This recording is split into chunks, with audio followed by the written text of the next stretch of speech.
In this interview, I'm going to be talking to Thomas Lukaszuk, who is the leader of Forever Canadian, and organizing to get signatures on a petition to have a referendum and keep Alberta in Canada. And we're going to be talking about the role of the Separatists and particularly Alberta Premier Danielle Smith. So, welcome to the interview, Thomas. Thank you for having me, Markham. I have to tell you, I'm not in some ways I'm not puzzled because Smith is a very bare knuckle brawling kind of politician. If she thinks that she needs to play footsie with the Alberta Separatists, as she's been publicly accused of, she'll do it. But there are some really strong contradictions in here where she says one thing and the government is doing another. Correct. Well, even though we're laser focused on collecting signatures and we're keeping this campaign fact-based and very positive, you're right. It's difficult not to comment on it. We have a premier right now who developed this phrase, sovereign Alberta within United Canada. That's a total nonsense. It's an oxymoron. That's, Markham, like me telling you I am single within the confines of my marriage. Right? It makes no sense whatsoever. But she's trying to play both sides because she needs both sides to remain in power. She has 14 members of Alberta legislature, half of whom are cabinet ministers in her cabinet, who are openly declared separatists. And she needs them in because she doesn't even have a majority of 14 members of legislature in the House. So if they were to leave her, and a couple already have, she is in trouble.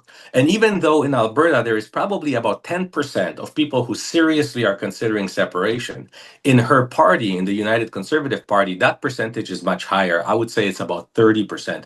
She cannot afford to lose 30% of her support.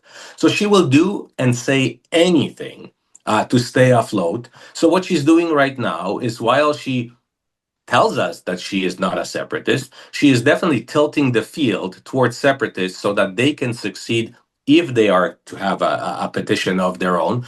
She made the rules exceptionally onerous, hard on us, and is relaxing the rules for separatists.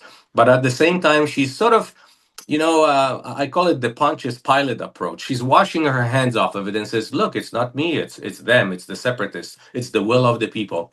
Well, that's not true. She and her Minister of Justice are definitely helping the separatists. One, doesn't have to look at what's going on for a very long time to notice that. But again, as I said, we have one job and one job only: collect signatures. Thomas, one of the reasons I wanted to have this discussion is because this issue, more than any other, has people, because we've done a number of interviews, a couple with you and some with political scientists and so on about it.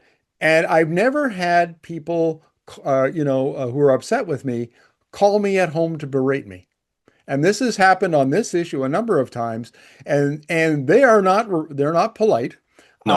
And online when they contact me or they comment on threads, they're even less polite.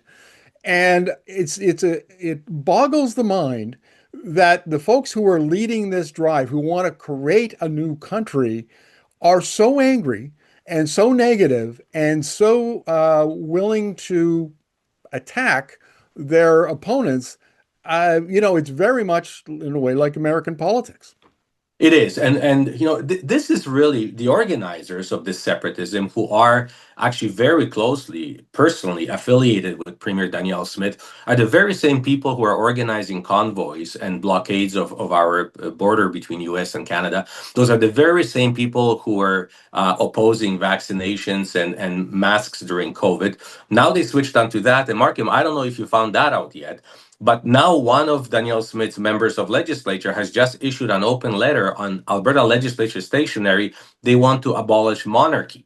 So they're moving from an issue to an issue, and I call them team angry. As long as they can mobilize people around them, around some anger, that's what they will do, and that's what keeps UCP party afloat.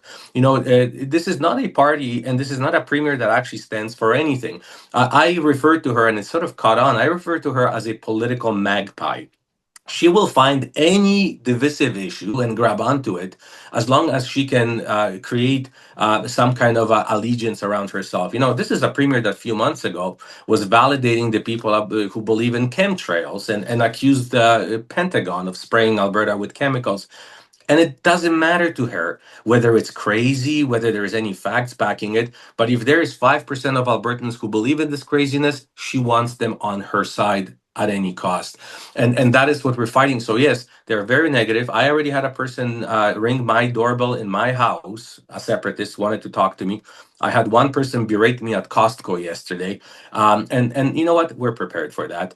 The fact is that, as I said to you in another interview, about 80% of Albertans are 100% behind us and really want to sign this petition. Our challenge is to get the petition to them so that they can sign it.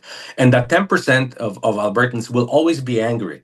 Just watch. Within the next 6 months, after we win this, after 90 days, they will be moving on to abolishing monarchy and protesting probably King Charles III. Well, Thomas, thank you very much for this, and good luck with your campaign. Thank you. Thank you. Please volunteer.